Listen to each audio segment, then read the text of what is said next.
함께 읽은 창세기 30장 1절부터 21절까지의 말씀을 중심으로 더 깊은 긍휼, 더 깊은 긍휼이라고 하는 제목으로 함께 은혜를 나누도록 하겠습니다. 저와 여러분이 당하는 아픔과 슬픔과 절망보다 하나님의 긍휼이, 저와 여러분을 향한 하나님의 긍휼이 더 깊다는 의미입니다. 성경에 긍휼로 번역되어 있는 히브리어와 헬라어에는 애통, 슬픔, 자비, 은혜 등의 뜻이 담겨 있습니다. 긍휼은 자신은 물론 다른 사람이 처해 있는 현실을 있는 그대로 직시하는 것입니다. 은혜와 자비가 필요하다는 사실을 공감하는 것입니다. 함께 애통하고 슬퍼하는 것입니다. 이는 긍휼은 하나님의 본성입니다. 하나님을 하나님 되게 만들어 줍니다. 하나님을 다른 존재와 확연하게 구별해 줍니다. 그렇기 때문에 사랑과 마찬가지로 긍휼을 빼놓은 상태에서는 절대로 하나님을 온전히 설명할 수 없습니다. 아니, 긍휼 없는 하나님은 하나님이 아닙니다. 사랑 없는 하나님은 하나님이 아니듯 긍휼 없는 하나님 역시 하나님이 될 수 없습니다. 실제로 시인은 주여 인자는 주께 속하오니 라고 노래했습니다. 직역하면 주님은 긍휼입니다. 입니다. 그렇습니다. 하나님이 긍휼입니다.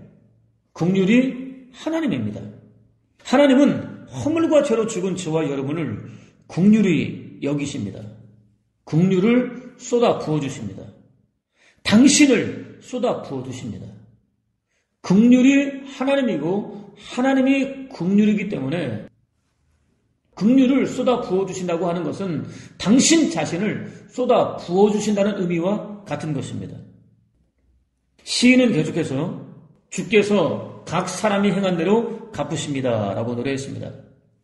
그렇습니다. 긍휼이신 하나님은 또 공의이십니다. 각 사람이 행한 모든 것을 하나도 가감하지 않고 그대로 폭로하십니다. 인간이 얼마나 더럽고 추한 존재인지 그대로 폭로하십니다. 죄에 관한 한 얼마나 무기력한 존재인지 적나라하게 폭로하십니다. 지극히 작은 죄 하나까지도 절대로 간과하지 않으십니다. 하나도 빼놓지 않고 낱낱이 다 갚으십니다. 그렇기 때문에 죄건 나 곧 죄인 저와 여러분 모두는 공의이신 하나님 앞에서 무조건 반드시 필연적으로 죽을 수밖에 없습니다. 용케 피할 수 있었다는 표현은 있을 수 없습니다. 절대로 그런 일은 일어나지 않습니다. 세상 어디에 숨어 있든지 모두 다 찾아내서 심판하시기 때문입니다. 두렵고 떨리는 일이 아닐 수 없습니다. 하나님이 반드시 긍휼이셔야만 하는 이유입니다. 긍휼로 저와 여러분을 덮어주셔야만 하는 이유입니다. 오늘은 사순절 세 번째 주일입니다. 이때로부터 예수 그리스도께서 자기가 예루살렘에 올라가 장로들과 대제사장들과 서기관들에게 많은 고난을 받고 죽임을 당하고 제3일에 살아나야 할 것을 제자들에게 비로소 나타내시니라는 증거대로 예수 그리스도께서는 당신에게 임할 고난과 죽음과 부활을 예고하셨습니다. 실제로 하나님께서는 아들 예수 그리스도께 저와 여러분이 치러야 할 죄값을 물으셨습니다. 온갖 모진 고난과 핍박을 당하게 하셨습니다. 십자가에 못 박혀 죽게 하셨습니다. 두렵고 떨리는 공의를 무자비하게 쏟아 부으셨습니다. 저와 여러분이 아무리 발버둥치며 애쓴다 할지라도 심지어 하나뿐인 목숨을 내놓는다 할지라도 어찌할 수 없었던 절대로 해결할 수 없었던 죄 문제를 완벽하게 해결해 주셨습니다. 영원한 구원과 생명은 물론 참된 기쁨과 즐거움과 만족과 평안과 안식과 쉼으로 충만한 하나님 나라를 받아 누릴 수 있는 긍휼을, 은혜를 베풀어 주셨습니다. 그렇기 때문에 저와 여러분은 십자가를 통해서 두렵고 떨리는 하나님의 공의를 볼 수 있어야 합니다. 동시에 무엇으로도 갚을 수 없는 하나님의 긍휼을 볼 수 있어야 합니다. 공의는 두렵고 떨리게 하지만 긍휼은 저와 여러분과 하여금 안심하게 만듭니다. 하나님께서 저와 여러분들에게 이 긍휼을 한없이 베풀어 주셨습니다. 한편 예수 그리스도께서는 복되다, 긍휼히 여기는 자라고 선포하셨습니다. 하나님의 긍휼을 받은 사람은 복되다, 반드시 받은 하나님의 긍휼을 나타나게 되어 있다라고 기억할 수 있습니다. 내가 긍휼히 여길 자를 긍휼히 여기고 불쌍히 여길 자를 불쌍히 여기리라 하셨으니 그런즉 원하는 자로 말미암음도 아니요 다른 박질하는 자로 말미암음도 아니요 오직 긍휼히 여기시는 하나님으로 말미암음이니라 라는 증거에 따르면 긍휼은 인간 측에서 노력하면 만들어낼 수 있는 착한 감정이 아닙니다. 선한 행위도 아닙니다. 원하면 주어지는 것도 아닙니다. 하나님께서 당신이 원하는 사람에게만 부어주시는 선물입니다. 이 긍휼은, 선물로 받은 긍휼은 받은 사람을 통해서 지극히 자연스럽게 나타나게 되어 있습니다. 실제로 하나님의 긍휼을 입은 사람은 현재 당하고 있는 무지막지한 결핍과 고통이 충분하지 않은 것처럼 행동합니다. 자신이 결핍 속에 있습니다. 고통 속에 있습니다.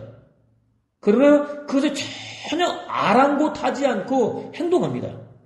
억압받는 이들, 병든 이들, 비참한 이들, 학대받는 이들, 버림받은 이들, 죄와 죄책으로 인한 염려로 고통받고 있는 이들을 찾아 나섭니다. 스스로 찾아 나섭니다. 그들을 향한 사랑을 도무지 억누르지 못합니다. 그들의 죄와 고통을 함께 짊어집니다. 그들이 당하고 있는 수치로부터 건져내기 위해서 피눈물 흘리며 어렵게 쌓은 자신의 명예를 아낌없이 희생합니다. 소중하게 여기는 품위도 내려놓습니다. 하나님의 긍휼이 자신이 현재의 모습으로 존재할 수 있는 유일한 이유라는 사실을 너무나 잘 알고 있기 때문입니다. 하나님께서 창세전부터 예비하셨고 당신의 때가 이르자 더할 나위 없이 충분히 부어주셨고 이후로도 잘할 때는 물론 넘어질 때에도 중단하지 않고 영원히 넘치도록 부어주실 것이라는 사실을 너무나 잘 알고 있기 때문입니다. 그렇다면 오늘 저와 여러분은 과연 어떻습니까? 하나님의 긍휼이 자신에게도 더할 나위 없이 넘치도록 부어졌다는 사실을 인식하고 있습니까? 의도하지 않아도 하나님의 긍휼을 드러낼 수밖에 없는 복된 삶을 살고 있습니까? 본문은 라헬이 자기가 야곱에게서 아들을 낳지 못한 걸 보고 그의 언니를 시기하여 야곱에게 이르되 내게 자식을 낳게 하라. 그렇지 아니하면 내가 죽겠노라 라고 시작됩니다. 시기하여는 열성적이다, 불다 등의 뜻을 가진 단어로부터 파생했습니다. 얼굴에 핏발이 서릴 정도로 흥분한 모습을 가리킵니다. 고대 사회에서 남자의 수는 대단히 중요했습니다. 노동력과 생존권 방어를 위한 수단 등은 물론 전쟁에서는 상대를 제압할 수 있는 강력한 세력을 가리켰었기 때문입니다. 여호와께서 내려주신 축복으로 여겼습니다. 여인들에게 있어서 다사는, 특히 아들의 출산은 더할 나위 없는 축복이었습니다. 남편들에게는 가장 좋은 최고의 선물이었습니다. 가문에게는 비교할 수 없이 큰 자랑이요 미래이면서 영광이었습니다. 반면 불임은 여인들에게 있어서 최대의 숙취였습니다. 감당하기 힘든 시험이었습니다. 절망이었습니다. 부끄러움이었습니다. 가문의 몰락으로 이어졌습니다. 여호와께서 내리신 징계 또는 저주라고 여겼습니다. 라헬은 거듭 이어지는 레아의 출산을 지켜보았습니다. 처음에는 부러웠습니다. 하루가 다르게 시기로 자리를 잡았습니다. 시기는 투기로 변질되었습니다. 얼굴에 핏발을 세웠습니다. 야곱을 찾아갔습니다. 자신으로 하여금 아들을 낳게 하라고 소리쳤습니다. 한편 히브리어 원문에는 죽겠다는 단어가 문장 서두에 나옵니다. 강조입니다. 당장 문제를 해결해 주지 않으면 콱 죽어버리고 말겠다고 겁박하며 야곱을 달달 볶는 라헬의 모습을 연상할 수 있습니다. 지극히 천박해 보입니다. 야곱의 마음을 단번에 사로잡았던 아름다운 외모와는 전혀 어울리지 않는 모습입니다. 아들을 낳지 못하는 똑같은 상황에서 성전에 올라가서 하나님과 마음이 통할 때까지 금식하고 기도하며 매달렸던 한나의 모습과는 너무나 대조적입니다. 자식은 여호와의 선물이요 태중의 소생은 그가 주신 상급이다 라는 증거에 따르면 야곱은 한나 피조물에 불과합니다. 아무리 원한다 할지라도 자식을 줄 수는 없습니다. 자식은 하나님께서만 주실 수 있습니다. 특히 시인은 너희는 권력가들을 믿지 말라. 사람은 너희를 구해줄 수 없으니 수만 번 끊어지면 흙으로 돌아가고 그들의 모든 계획이 사라진다. 복되어라. 야곱의 하나님께 도움을 받는 사람, 자기 하나님 여호와께 희망을 거는 사람이라고 노래했습니다. 그렇습니다. 믿음의 사람은 자신의 힘과 능력으로 감당할 수 없는 문제를 만났을 때 여호와 하나님을 바라봅니다. 여호와 하나님께 소망을 둡니다. 여호와 하나님을 의지하며 도움을 구합니다. 이것이 진정한 복입니다. 여호와께서는 당장은 아니더라도 당신의 때가 이르면 반드시 가장 좋은 방법으로 응답해 주시기 때문입니다. 그럼에도 라헬은 여호와가 아니라 사람에게 매달렸습니다. 자신에게 마음을 완전히 빼앗겨 있는 야곱에게 매달렸습니다. 아들을 낳지 못하는 문제를 지금 당장 해결해달라고 달달 볶았습니다. 될 수 없는 일을 되게 하라고 달달 볶았습니다. 라헬의 행위가 불신앙에서 비롯되었다는 사실을 확인할 수 있습니다. 본문은 야곱이 라헬에게 성을 내어 이르되 그들을 임신하지 못하게 하시는 이는 하나님이시니 내가 하나님을 대신하겠느냐라고 이어집니다. 내가 하나님을 대신하겠느냐를 직역하면 내가 하나님의 자리에 있느냐 또는 내가 하나님이냐입니다. 라헬이 임신하지 못하는 원인은 물론 태문을 열어주실 대상은 자기 자식 곧 인간이 아니라 여호와라는 믿음의 고백입니다. 동시에 라헬의 불신앙에 대한 강력한 책망입니다. 야곱은 라헬과는 달리 문제를 해결하기 위해서 간청할 대상은 인간이 아니라 여호와 하나님이라는 사실을 정확하게 인식하고 있었던 것입니다. 문제를 만났을 때 사람에게 달려가지 말아야 합니다. 사람의 도움을 구하지 말아야 됩니다. 물론 사람과 상의는 할 수 있지만 의지하거나 도움을 구할 수 없습니다. 의지하고 도움을 구할 수 있는 유일한 대상은 여호와 하나님이시기 때문입니다. 그렇습니다. 존재하는 모든 문제를 근본적으로 풀어줄 수 있는 분은, 풀 수 있는 분은 오직 여호와 한 분뿐이십니다. 세상 누구도 여호와를 대신할 수는 없습니다. 세상 부와 명예와 권세를 빠짐없이 다 소유하고 있다 할지라도 마찬가지입니다. 스스로는 감당하기 힘든 어려운 문제를 만났을 때 가장 먼저 여호와 하나님을 찾아야 합니다. 믿고 의지하며 신뢰할 수 있어야 합니다. 온전히 자신의 문제를 맡길 수 있어야 합니다. 도와주심을 구할 수 있어야 합니다. 본문은 라헬이 이르되 내 종 비라에게로 들어가라. 그가 아들을 낳아 내 무릎에 두리니 그러면 나도 그로 말미암아 자식을 얻겠노라 하고 그의 시녀 비라를 남편에게 아내로 주매 야곱이 그에게로 들어갔더니 라고 이어집니다. 라헬은 시기와 질투에 완전히 매몰되었습니다. 여호와 하나님의 때를 인내하며 온전히 기다리지 못했습니다. 자신의 생각대로 일을 처리하기로 결심했습니다. 선물로 받은 여종을 야곱에게 주었습니다. 아브라함의 가문에 두고두고 분쟁의 불씨를 만들었던 사라와 똑같은 잘못을 저지르고 말았습니다. 야곱도 다르지 않았습니다. 비록 여호와의 주권을 강조하기는 했지만 자식 없는 라헬을 동정했습니다. 현실을 타개할 수 있는 인간적인 방법을 찾는 데 골몰했습니다. 레아와 라헬에 이어 세 번째 아내를 맡는 일에 동의했습니다. 궁여지책이었다고 변명할 수 있습니다. 그렇지만 여호와의 창조 원리를 거스리는 명백한 범죄였습니다. 여호와께서 가증히 여기시는 우상 숭배였습니다. 우상 숭배는 눈에 보이는, 손에 만지는, 언제든지 확인할 수 있는 형상을 만든 것에서 그치지 않습니다. 마음에 소중히 여기는 것, 하나님과의 사이에 두고 갈등하는 것, 때로 그것의 마음을 빼앗기는 것이 우상입니다. 이런 우상이 저와 여러분의 삶에는 의외로 많이 있습니다. 라헬의 문제에 골몰해서 하나님을 잊어버린 야곱의 모습 역시 우상 숭배의 일종이라고 말할 수 있다고 하는 것이죠.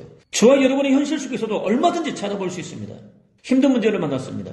즉시 해결할 수 있는 방법을 찾았습니다. 최선을 다합니다. 해도 상황은 도무지 달라지지 않습니다. 급기야 지극히 불신앙적인 수단까지도 마다하지 않고 동원합니다. 어쩔 수 없었다고 변명합니다. 한 번이 두 번 됩니다.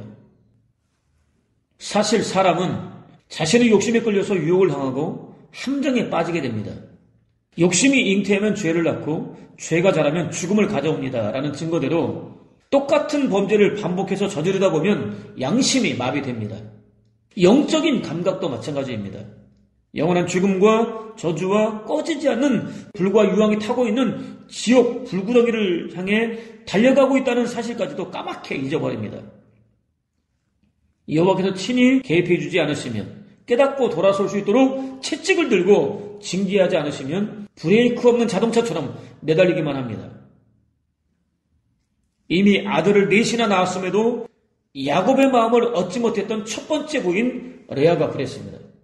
야곱의 사랑을 독차지하고 있었지만 그때까지도 아들을 낳지 못하고 있었던 라헬이 그랬습니다.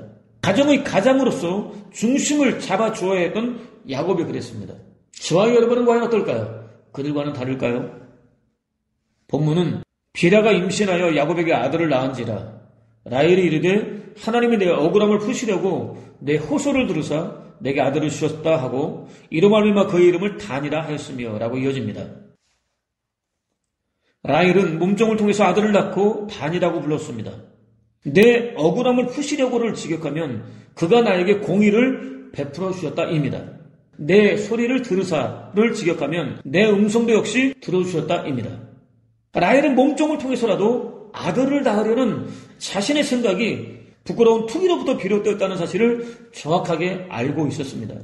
결코 옳은 방법이 아니라는 사실을 분명히 알고 있었습니다. 자존심 상하는 일이 분명했습니다. 그럼에도 불구하고 시도했습니다.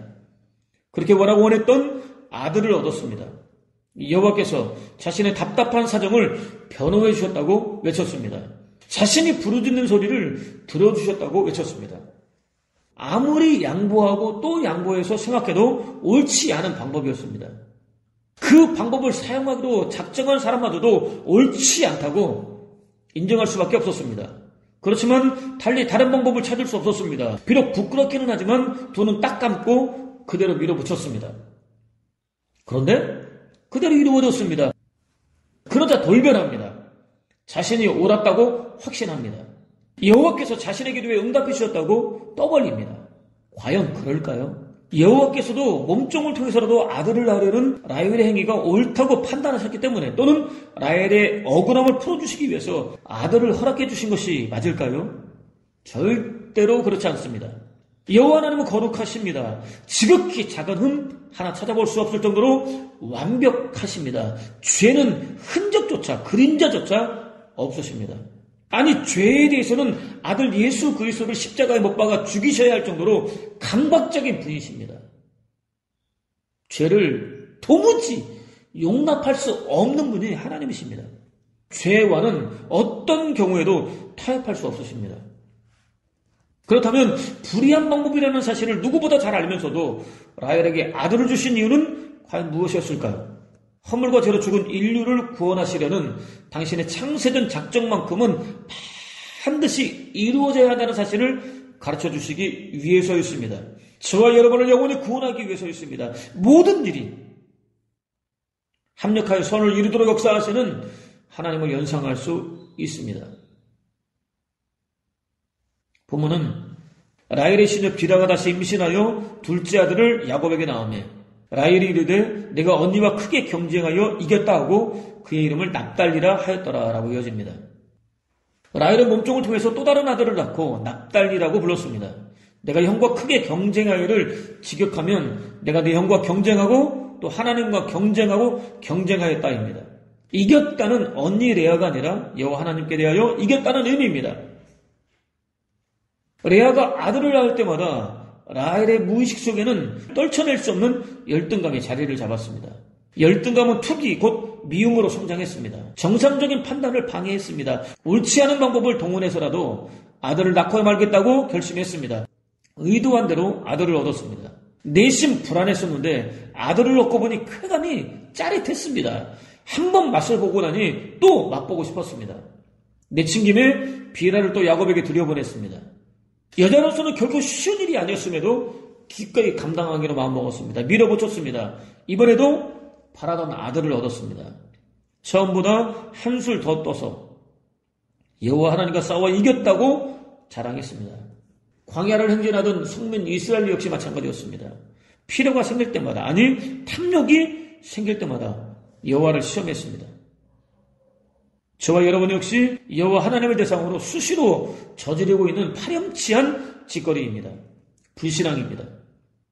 여호와께서는 그런 그녀를, 성민 이스라엘을, 저와 여러분을 불쌍히 여겨주셨습니다. 파렴치한 죄를 완전히 씻어버릴 수 있는 무한한 긍휼과 사랑을 넘치도록 베풀어 주셨습니다. 더할 나위 없는 풍성한 은혜를 베풀어 주셨습니다. 흉내낼 수 없는 놀라운 능력으로 역사해 주셨습니다. 본문은 레아가 자기의 출산이 멈춤을 보고 그의 시녀 실바를 데려다가 야곱에게 주어 아내로 삼게 하였더니 레아의 시녀 실바가 야곱에게서 아들을 낳음에 레아가 이르되 복되도다 하고 그의 이름을 가시라 하였으며 라고 이어집니다. 레아 역시 조금도 망설이지 않았습니다. 야곱의 마음을 얻기 위해서 아들 곧 우상 만들기 경쟁에 뛰어들었습니다. 자신도 몸종 실바를 야곱에게 주었습니다. 아들을 낳고 가시라고 불렀습니다. 행운이 있으라는 뜻입니다. 자신의 미래가 번영과 축복으로 가득 채워지기를 바란다는 간절한 기원이 담겨 있습니다. 야곱의 마음이 라헬이 아니라 자신에게로 향하기를 바란다는 간절한 소원이 담겨 있습니다. 본문은 레아의 시녀 실바가 둘째 아들을 야곱에게 낳으매 레아가 이르되 기쁘도다 모든 딸들이 나를 기쁜 자라 하리로다 하고 그의 이름을 아셀이라 하였더라 라고 이어집니다. 레아는 몸종을 통해서 또 다른 아들을 낳고 아셀이라고 불렀습니다. 기쁘다, 복되다 등의 뜻입니다. 이제는 만족을 누릴 수 있게 되었으면 좋겠다는 바람을 담았습니다. 사실 레아는 이미 4명이나 되는 아들을 낳았습니다. 여인들로부터 부러움과 복되다는 칭찬을 받고 있었습니다. 레아에게는 의미가 없었습니다. 오히려 불안했습니다. 초조했습니다. 만족할 수 없었습니다. 야곱의 마음은 여전히 라헬 한 사람으로만 채워져 있었기 때문입니다. 본문은 밀거둘 때 루벤이 나가서 들에서 합한치를 얻어 그의 어머니 레아에게 드렸더니 라헬이 레아에게 이르되 언니의 아들의 합한채를 청구하노라 라고 이어집니다. 합한채는 꽃은 아름답고 냄새는 향기로운 희귀식물의 열매입니다. 근동지역 사람들은 남녀의 생식기를 자극해서 기능을 촉진시키고 성적 욕구를 자극하는 최음제로 여겼습니다. 동시에 허약한 체력을 빠르게 회복시켜주는 강장제로 여겼습니다. 쉽게 임신할 수 있도록 도와준다는 의미에서 사랑의 열매로 부르기도 했습니다. 하나의 미신처럼 전해져 내려오고 있었습니다. 당시 어렸던 루벤은 사람들의 합한채를 어떻게 생각하고 있는지 전혀 알지 못했습니다. 하루는 추수하는 집안 사람들을 따라서 들판으로 나갔다가 이 합한채를 발견했습니다. 냄새도 좋고 아름다웠습니다. 따다가 어머니 레아에게 주었습니다. 마침 라헬이 그 모습을 목격했습니다. 먼 눈에는 뭐만 보인다고 자신과 자식만이 낳기 경쟁을 벌이고 있었던 언니 레아가 남편 야곱의 마음을 독차지하기 위해서 나이도 어린 자식들에게 그런 은밀한 심부름까지 시키고 있었다고 확신했습니다. 당장 자신에게 내놓으라고 요구했습니다. 막무가내로 억지를 부렸습니다. 자신이 아니라 언니 레아가 낳은 아들 루벤이 낳은 합한채를 요구했습니다. 그들이 얼마나 심각하게 경쟁을 벌이고 있었는지 충분히 짐작할 수 있습니다. 그때까지 한 명의 자식도 낳아보지 못했던 라헬이 훨씬 심각했을 가능성이 높습니다. 억지를 부리기는 레아도 마찬가지였습니다. 본문은 레아가 그에게 이르되 네가 내 남편을 빼앗은 것이 작은 일이냐? 그런데 네가 내 아들의 합한채도 빼앗고자 하느냐? 라헬이 이르되 그러면 언니의 아들의 합한채 대신에 오늘 밤에 내 남편이 언니와 동침하리라 하니라 라고 이어집니다. 레아는 결혼잔치를 앞두고 동생 라헬보다 자신을 먼저 시집보내려는 아버지 라반의 계획에 적극적으로 가담했습니다. 물론 한 집에 사는 라헬이 전혀 모르고 있었을 가능성은 지극히 희박해 보입니다.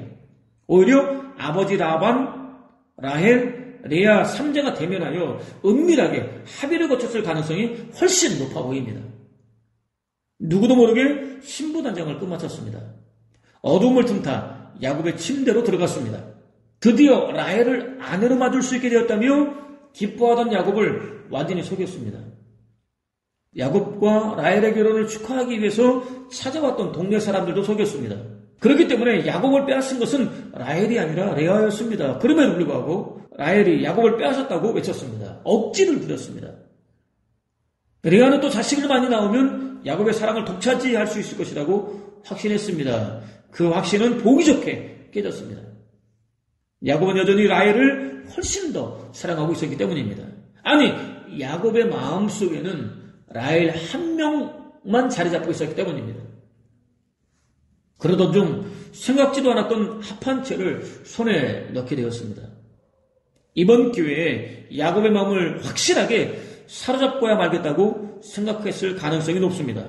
어리석은 생각이 아닐 수 없습니다. 잠자리를 통해서 야곱의 마음을 차지할 수 있었다고 한다면 그동안 충분한 기회가 주어졌었기 때문입니다. 그때 라헬의 합한 채를 요구했습니다. 동시에 합한 채가 라헬의 손에 들어가는 순간 자신의 계획은 물거품이 되고 말 것이라는 생각이 머리를 스치고 지나갔습니다. 그동안 쌓여 있었던 감정이 치고 올라왔습니다. 남편만으로는 모자라서 합한 채까지 빼앗아 가려고 하느냐고 외쳤습니다. 레아가 남편의 사랑에 얼마나 목말라하고 있었는지 확인할 수 있습니다. 반면 라헬은 야곱의 사랑에 관한 여유가 있었습니다. 레아가 야곱과 잠자리를 한 번 더 가진다고 해서 자신을 향한 야곱의 사랑이 변할 리 없다고 확신했습니다. 합한 채와 잠자리를 바꾸자고 제안했습니다. 흥정을 벌였습니다. 성적으로 무질서했던 야곱 집안의 부끄러운 민낯을 그대로 드러냈습니다. 어쩌면 이것이 훗날 맏아들 르우벤이 서모인 비라와 통관을 벌이는 불상사의 원인이 되었을지도 모릅니다. 자식들은 부모들로부터 보고 배웠던 것들을 그대로 따라하기 마련이기 때문입니다. 본문은 저물 때에 야곱이 들에서 돌아오매 레아가 나와서 그를 영접하며 이르되 내게로 들어오라. 내가 내 아들의 합한 채로 당신을 샀노라. 그 밤에 야곱이 그와 동침하였더라. 하나님이 레아의 소문을 들으셨으므로 그가 임신하여 다섯째 아들을 야곱에게 낳은지라. 레아가 이르되 내가 내 시녀를 내 남편에게 주었으므로 하나님이 내게 그 값을 주셨다 하고 그 이름을 이사가리라 하였으며 라고 이어집니다. 레아는 들에서 돌아온 야곱에게 들어갔습니다. 비록 제한된 시간이지만 자신이 야곱을 라헬에게 값을 치르고 샀다고 주장했습니다. 다섯 번째 아들을 낳고 이사갈이라고 불렀습니다. 보상, 싹 등의 뜻입니다. 레아는 다섯 번째 아들을 몸종 실바를 남편에게 허락하고 또 합한 채를 포기할 정도로 자신을 억제한 것에 대한 여호와의 보상으로 여겼습니다. 그렇지 않습니다. 여호와는 결코 일부 다처제를 기뻐하지 않으십니다. 여인들의 불타는 투기와 그릇된 욕망도 마찬가지입니다. 오히려 여호와께서는 레아의 행위와 전혀 상관없이 불쌍히 여겨주셨습니다. 긍휼을 베풀어 주셨습니다. 간절히 부르짖는 소원에 응답해 주셨습니다. 연약한 레아를 들어서 강력한 라헬을 부끄럽게 하셨습니다. 없는 레아를 택하셔서 있는 라헬을 폐하셨습니다. 물론 실제로는 라헬을 아주 폐하지는 않으셨습니다. 그렇지만 라헬의 입장에서는 그렇게 느낄 수밖에 없도록 역사하셨습니다. 당신 앞에서 누구도 자랑할 수 없도록 역사하셨습니다. 본문은 레아가 다시 임신하여 여섯째 아들을 야곱에게 낳은지라. 레아가 이르되 하나님이 내게 후한 선물을 주시도다. 내가 남편에게 여섯 아들을 낳았으니 이제는 그가 나와 함께 살리라 하고 그 이름을 스불론이라 하였으며 라고 이어집니다. 레아는 여섯 번째 아들을 낳고 스불론이라고 불렀습니다. 이제는 야곱이 자신과 하나로 연합하리라는 기대를 담았습니다. 물론 이번에도 레아의 기대는 이루어지지 않았습니다. 본문은 그 후에 그가 딸을 낳고 그 이름을 디나라 하였더라라고 마무리됩니다. 야곱은 그의 모든 자손 곧 그의 아들들과 손자들과 딸들과 손녀들을 데리고 이집트로 내려갔다라는 증거에 따르면 야곱에게는 디나 외에도 여러 명의 딸들이 있었습니다. 그럼에도 디나 한 명만 기록하고 있습니다. 성경 전체의 일관된 흐름에 따르면 그제가 훗날 불행한 사건에 연루되리라는 사실을 미리 암시하기 위해서라고 할 수 있습니다. 아무튼 레아는 몸종 실바와 함께 모두 8명의 아들을 낳았습니다. 자식 낳기 곧 우상 만들기 전쟁에서 우위를 차지했습니다. 그럼에도 불구하고 끝내 야곱의 마음을 얻지 못했습니다. 야곱과의 잠자리도 라헬의 허락을 받든지 합한채 같은 보상을 한 뒤에야 같이 할 수 있었습니다. 철저하게 버림받은 여인으로 소개되고 있습니다. 이유는 하나입니다. 예수 그리스도를 설명하기 위해서입니다. 예수 그리스도께서는 레아의 후손 곧 유다 후손으로 세상에 나타나셨습니다. 야곱과 라헬에게 멸시와 버림을 받았던 레아처럼 세상 사람들로부터 철저하게 멸시를 받으셨습니다.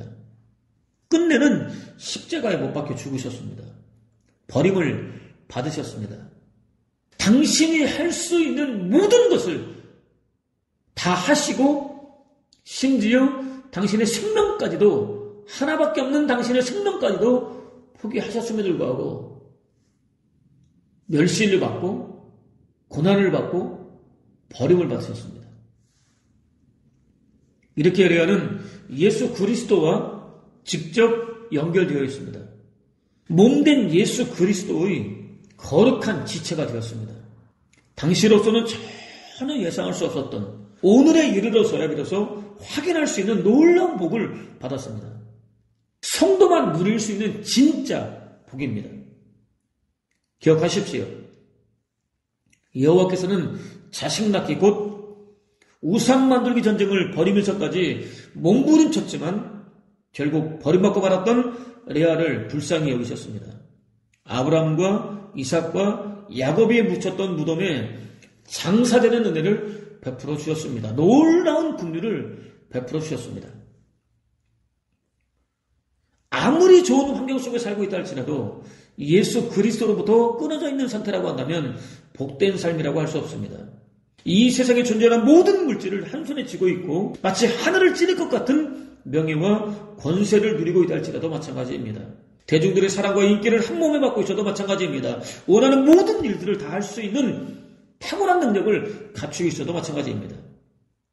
예수 그리스도로부터 끊어진 상태에서 받고 있다면 결코 복이라고 할 수 없습니다. 그것이 여호와께로부터 멀어지게 하는 원인이라고 한다면 오히려 저주입니다. 꼭 기억하십시오. 성도가 누려야 할 진짜 복은 하나님의 긍휼입니다. 모든 죄와 아픔과 고통을 완전히 덮을 수 있을 정도로 깊습니다. 여호와 하나님 한 분만 베풀어 주실 수 있습니다. 비가 의로운 자에게나 의롭지 못한 자들에게나 공평하게 내리듯이 하나님의 긍휼은 항상 언제나 영원히 존재합니다. 더할 나위 없을 정도로 풍성합니다. 누구도 예외 없이 다 부어주십니다. 하나님의 긍휼을 입은 믿음의 사람들은 절대로 이웃의 상처, 고통, 절망을 외면할 수 없습니다. 오히려 중심이 진동합니다. 심령이 진동합니다. 마음이 뜨거워집니다. 자기도 모르게 이미 자신에게 부어져 있는 하나님의 긍휼을 흘려보냅니다. 아낌없이 돌봅니다. 단순히 필요를 채워주는 것에도 그치지 않습니다. 그것이 그에게 채워져야 하는 진짜 필요인지 구체적으로 확인합니다. 그에게 꼭 맞는 필요를 채워주기 위해서 최선을 다합니다. 자신을 아낌없이 희생합니다. 예수 그리스도께서 앞서가신 길을 따라갑니다.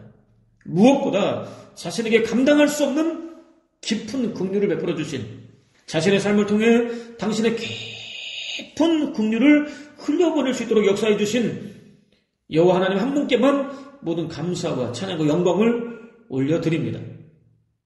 오늘 자신의 생각과는 전혀 다른 힘겨운 삶을 살고 있다 할지라도 낙심하지 않을 수 있는 은혜를 구하십시오.